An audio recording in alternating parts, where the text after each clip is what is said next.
Nasa kwarto ko magkape ngayon. Hindi na sa kitchen. Kasi ngayong gamot ng amo ko, 9 o'clock. So, dito na ako magkape. Tapos 9:30 o dito ko naantayin yung magkape na ako dito sa kwarto ko. Para diretso na yung trabaho pagkatapos maligo. Happy Saturday, guys.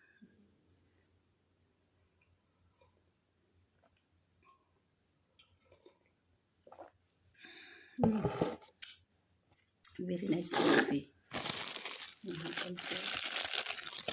Meron din ako bread, of course. It was bread.